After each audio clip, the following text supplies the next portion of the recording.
Jay Brooks has been called a lot of things in his life: a pro golfer, coach, husband, but child molester is a title he says he did not earn. I'm not what you see in that picture. Deputies in Columbia County arrested Brooks 3 summers ago. An estranged family member with deep ties to law enforcement in another county accused Brooks of inappropriately touching a 6-year-old girl. It's a day Brooks wants to forget, but one he remembers well.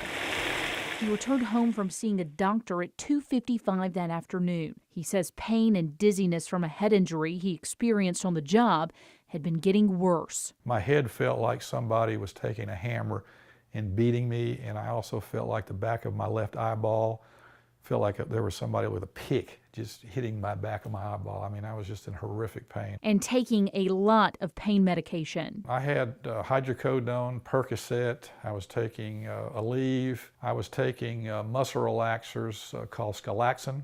I was just taking heavy doses of these medications. Another family member was home that afternoon too, but ran out to help a friend who needed a ride, leaving the 6-year-old with Brooks. She starts, horseplaying like she does. She's just jumping all over the recliner. Brooks says the young girl started hitting him on the head, heavily medicated and in a lot of pain. He says he tried to get the child to stop. I could not physically get up to stop her. Normally I could get up and restrain her. This is exactly what I did. I kind of went like this several times while I was back in my chair, pushing successively harder. Brooks went to sleep. The family member says they were only gone about half an hour and everything seemed fine when they got home. According to the incident report, 2 days later, the young girl's father called police, accusing Brooks of touching the child below the waist. The next thing I know, I've got to meet with a lawyer, I've got to talk, and then I've got to show up into jail and turn myself in. The life Brooks built began to crumble. And I get calls from my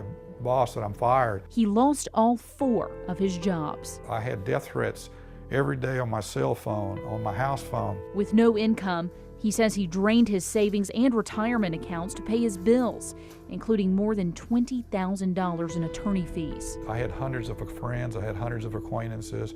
Nobody would call me, so the isolation, probably was the worst part of this thing. If convicted, Jay faced up to 20 years behind bars, or he could take a plea deal and serve just 1 year of probation. I would have thought that was a worse thing, to know that I pleaded to something I didn't do just so I didn't do jail time. I couldn't live with myself. I said to myself, anybody that would turn down that deal would have to be innocent. It would take 2 years and 8 months until he had his day in court, but take the jury just minutes to find Jay Brooks, accused child molester, not guilty. This one was one of the shortest deliberations. I think the whole deliberation process was probably less than half an hour, maybe around 20 minutes or so. A jury gave him back his freedom, but couldn't give him back the life he had. Innocent until proven guilty. What do you think about that phrase now that you've been through what you've been through? I basically was considered guilty until proven innocent. You realize that, even though the jury said not guilty,